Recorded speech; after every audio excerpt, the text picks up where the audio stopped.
Hey everyone, and welcome back to the Ark of Painting.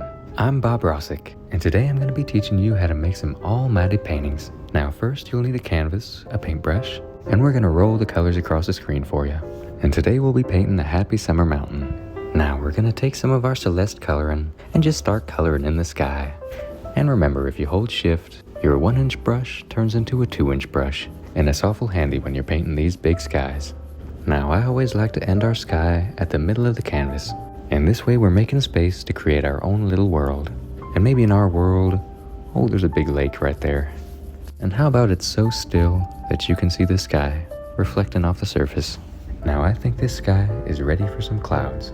So let's grab our white paint, and maybe there's a fluffy cloud that lives, oh, right there. And it swirls and moves, and it's thinner in some parts and thicker in some parts, just like people. And I think every cloud could use a friend, so let's add one for him. And who knows, maybe there are a couple more. Maybe this sky is home to a big cloud family. There. Now I think the contrast of the sky is just a little too light. So let's add our lightning coloring, and let's blend in this new color with our old color. And it adds a nice vibrancy to the sky, just like so. Okay, now let's grab our shadow coloring and start building an almighty mountain. Just right there. And maybe in our world, there's a couple more jagged peaks. Now let's quickly shade in the rest of the mountain. Maybe add another peak right there. Now let's grab our white paint and let's add some snow. And start painting diagonal strokes on the side of the mountain. Have it flow in any direction that you please. It's your own little world out there. And make sure to leave half of each peak in darkness. And that way we'll have room to add a shadow. So now let's grab our overcast paint and start painting in the opposite direction. And make sure to leave just a little crack. Mountains aren't completely snow. There's always a little darkness in all that light. Now it's a little gray, so let's add some baby blue coloring and bring some more vibrancy into the shadow of our mountain. There. Now grab some nori coloring. Oh, maybe in our world, there's a little patch of land and it goes all around the lake. Oh, what the heck, let's just add a happy tree right there. Right on that patch of land, and we're using diagonal strokes, just like the mountain. And every tree needs a friend, so let's add him one. It is the simplest thing to paint a tree. Tell you what, let's just add a whole bunch of trees down this big line of land. There, ain't that pretty? Now let's take our scopel off, and in the same direction as our white snow, let's add some highlights to our trees. And what helps me is picturing every tree as if it were the side of our mountains. Now, as this land is right on the top of our lake, grab our nori coloring again and start making these little splashes in the water. Just these little reflections of the trees. And the reflections going a little crazy down there. And don't you worry about matching every tree reflection. Maybe the water's flowing a little bit and the image won't be crystal clear. Now let's grab our white coloring and let's add a little indication of a water line. Let's grab a big brush of our nori paint and let's just make a little line.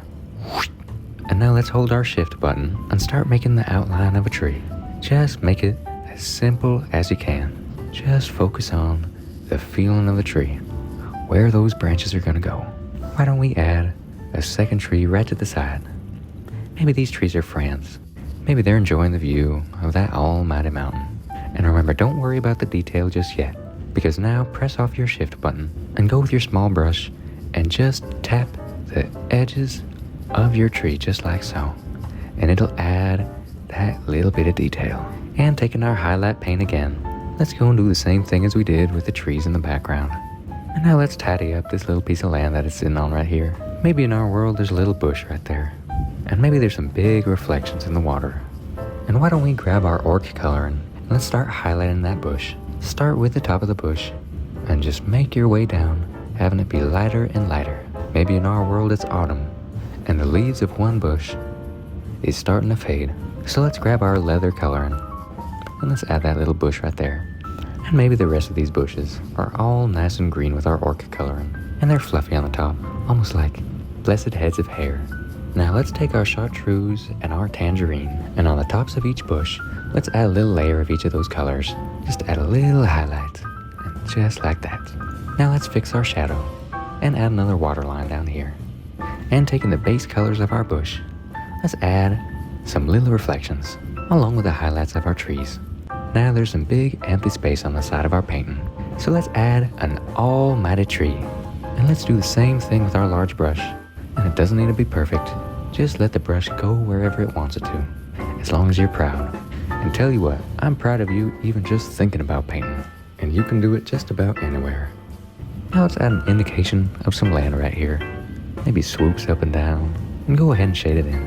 And maybe in our world, there's a long patch of bushes right there. And now with our smaller brush, let's go add in the detail. All sorts of crazy little lines. And before I forget, let's go add a highlight to our tree. Now, let's take our bush coloring again and do the same thing as we did last time. And just make all sorts of little bush shapes anywhere. Trees are a big part of a forest, but the bushes are home to all sorts of little critters. So every time you draw a bush, there can be a shelter for a little critter. Now let's add our highlight color, just right off the top of these bushes. Life sure is colorful. Now let's add a few more highlights to the bottom of our tree. And using our shadow coloring, let's add a few little branches to these bushes. Oh, what the heck. Let's add a little branch that's sticking out from all that shrubbery. Let's have one branch go this way and another that way. And remember that branches get smaller as they go farther out. And now you can add as many finishing touches as you want. But now I think it's time to call it done for today. And let's sign our painting. I hope you learned something today.